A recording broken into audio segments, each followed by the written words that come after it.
السلام علیکم۔ آج اپنا لیکچر ہے انٹیگریشن کے بارے میں، اس کے ایم سی کیوز کے بارے میں۔ تو ایریا کیسے فائنڈ کیا جائے، کچھ اس طریقے سے فگرس جو bounded between lower limit and upper limit. تو فرض کیجئے کوئی ایک یہ کرو ہے، کوئی بھی گراف، فرض کیجئے ایسے کوئی گراف ہے یا اس طریقے سے کوئی گراف ہے، تو lower limit and upper limit کے درمیان یہ جو ہے اس کا کیسے بنایا جائے، یا فرض کیجئے یہاں پہ لوور لمٹ ہے اور یہ اپر لمٹ ہے، تو ان کے درمیان یہ ایریا کیسے فائنڈ کیا جائے۔ تو اس طریقے سے کوئی فگر مل جائے تو انٹیگریشن کی ہیلپ سے ایریا فائنڈ کرنے کا یہ formula, lower limit to upper limit, یہ وائی یعنی جو گیون فنکشن ہوگا اس کا ایریا معلوم کرنا ہے، لیکن انڈر دی باؤنڈیڈ ریجن۔ تو یہ اس کا فارمولا ہے، یہ بھی ایم سی کیو کے کام کا ہے۔ اور اس طریقے سے یہ فگر یہ یاد رکھنا کہ لوور لمٹ لیس دین یعنی ایکس لیس دین بی، یعنی ایکس کیا ہے، ایک ڈومین ویریبل۔ اگر اے اور B lower and upper limit دونوں ایکول، تو اس کا مقصد ہے کوئی ایریا نہیں بنے گا، یعنی انٹیگریشن فنکشن گیون کی زیرو بن جائے گی۔ تو اس طریقے سے یہ یاد رکھنا، اگر فرض کیجئے اپنے پاس یہ ہے انٹیگریشن اور یہ دونوں برابر، تو یہ ایف آف اے یعنی difference between upper limit and lower limit دونوں سیم آپس میں کینسل، آنسر زیرو آئے گا۔ اٹ مینس ان کے درمیان کوئی بھی ریجن نہیں ہے، یہ ایک لوور لمٹ تو اپر لمٹ پہ اسی جگہ پہ، یہاں پہ اگر تھوڑی چینج ہے تو ان کے درمیان ایک ایریا بن رہا ہے، لیکن یہ پوری اس کے آن آ گئی تو lower limit and upper limit are both same, it means no area, no area means یہ زیرو بن جائے گا۔ وہ کب ہوگا؟ جب A and B lower and upper limit are equal. میں نے ایک کوشچن دیا ہے کہ اگر آپ کے پاس ایک فنکشن گیون ہے وائی یا فنکشن ایکس اسکوائر، تو اس کا ایریا فائنڈ کرنا ہے انڈر دی کرو، یعنی لوور لمٹ 1 اور اپر لمٹ 3، یہ اے اور یہ بی۔ تو اس کو کیسے حل کیا جائے؟ اسی فارمولا میں اگر یہاں پہ لوور لمٹ 1 ہے اور یہ اپر لمٹ ہے، یہاں پہ گیون کوشچن، تو فرسٹ آف آل کیا کرنا ہے، ایکس اسکوائر کی انٹیگریشن ہوگی ایکس کیوب اپان 3 اور 1 to 3 یہ ہے لوور ٹو اپر لمٹ، یہ 1 اپان 3 اپر لمٹ کو یہاں پہ پٹ کرنا ہے جس طریقے سے یہ میں نے سکھایا۔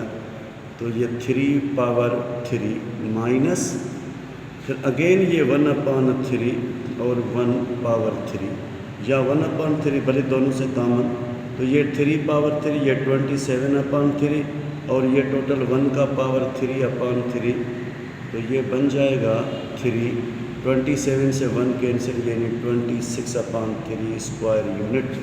تو اب آپ دیکھو گے تو یہ والا آپشن بھی صحیح ہے۔ اچھا، ایک اور امپورٹنٹ پوائنٹ اس میں یہ ہے کہ اگر کہا جائے گراف بنایا ایکس اسکوائر کا گراف، تو ایکس اسکوائر کا گراف اس طریقے سے پیرابولک بنے گا یوں، یہ والا۔ اگر یہاں پہ آپ کی lower limit x is equal to 1، یہاں پہ 1 پٹ کیا جائے تو 1 کا اسکوائر 1، فرض کیجئے یہ 1 ہے اور یہ رینج میں 1 ہے، یہاں پہ یہ لوور لمٹ آ گئی۔ اگر اپنے پاس اپر لمٹ 3 ہے، اس کا مقصد ہے کہ یہ 1 آ گیا، یہ 2 اور یہ 3، تو 3 پہ یہ جو آنسر آ رہا ہے وہ کیا ہے، 3 کو جب یہاں پہ پٹ کرو گے تو 3 کا اسکوائر کیا ہوگا 9، اس کا مقصد ہے یہ 1 2 3 4 5 6 7 8 9 یہاں پہ یہ بن جائے گی۔ تو ان کے درمیان یہ جو ایریا ہے نا، یہ کمپلیٹ ایریا ہم نے فائنڈ کیا بائی انٹیگریشن، تو یہ ایریا ہمیں ملا کیا ہے، یہ ہے 26 اپان 3۔